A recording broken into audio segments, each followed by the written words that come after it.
सूरज की किरणों में अमृत का वो प्रकाश, हर नई सुबह के साथ यीशु राजा है अब। अंधकार से जो लड़ती उसकी वाणी है आप, उसकी वाणी है आप, उसकी वाणी है आप। अमृत वाणी, अमृत वाणी, अमृत वाणी, अमृत वाणी, अमृत वाणी। पहला पाठ रोमियो के नाम संत पौलुस का पत्र, अध्याय 1 पद संख्या 1 से 7 तक। यह पत्र यीशु मसीह के सेवक पौलुस की ओर से है, जो ईश्वर के द्वारा प्रेरित चुना गया और उसके सुसमाचार के प्रचार के लिए नियुक्त किया गया है। ईश्वर ने बहुत पहले अपने नबियों के द्वारा इस सुसमाचार की प्रतिज्ञा की थी। जैसा कि धर्म ग्रंथ में लिखा है, यह सुसमाचार ईश्वर के पुत्र हमारे प्रभु यीशु मसीह के विषय में है। वह मनुष्य के रूप में दाऊद के वंश में उत्पन्न हुए और मृतकों में से जी उठने के कारण पवित्र आत्मा के द्वारा सामर्थ्य के साथ ईश्वर के पुत्र प्रमाणित हुए। उनसे मुझे प्रेरित बनने का वरदान मिला है, जिससे मैं उनके नाम पर गैर यहूदियों में प्रचार करूं और वे लोग विश्वास की अधीनता स्वीकार करें। उनमें से आप लोग भी हैं जो यीशु मसीह के समुदाय के लिए चुने गए हैं। मैं उन सबों के नाम पर यह पत्र लिख रहा हूँ, जो रोम में ईश्वर के कृपा पात्र और उसकी प्रजा के सदस्य हैं। हमारा पिता ईश्वर और प्रभु यीशु मसीह आप लोगों को अनुग्रह तथा शांति प्रदान करे। यह प्रभु की वाणी है। ईश्वर को धन्यवाद। भजन अनुवाक्य। प्रभु ने राष्ट्रों को अपना न्याय दिखाया है।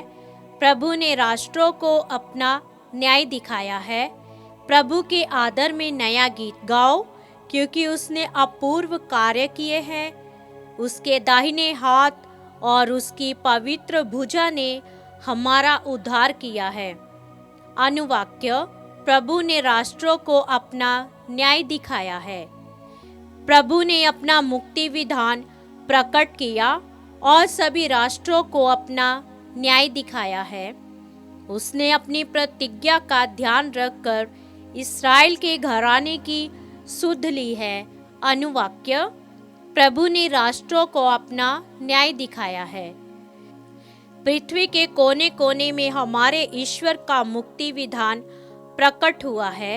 समस्त पृथ्वी आनंद मनाए और ईश्वर की स्तुति करे।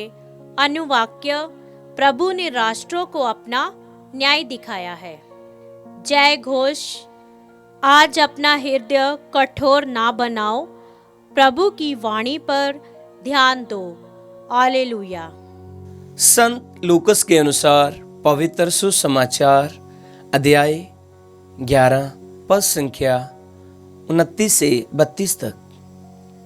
भीड़ की भीड़ उनके चारों ओर उमड़ रही थी और वे कहने लगे, ये एक विधर्मी पीढ़ी है, ये एक चिन्ह मांगती है, परंतु नबी योनस के चिन्ह को छोड़ इसे और कोई चिन्ह नहीं दिया जाएगा। जिस प्रकार योनस निनवे निवासियों के लिए एक चिन्ह बन गया था, उसी प्रकार मानव पुत्र भी इस पीढ़ी के लिए एक चिन्ह बन जाएगा।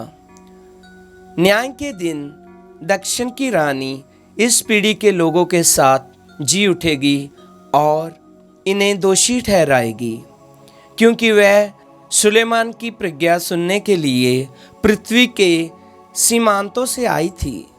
और देखो, यहाँ वह है जो सुलेमान से भी महान है।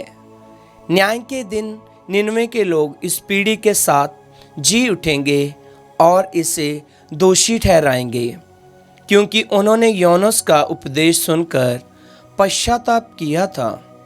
और देखो, यहाँ वह है जो जोनस से भी महान है। प्रभु का सुसमाचार। क्रिस्त की जय।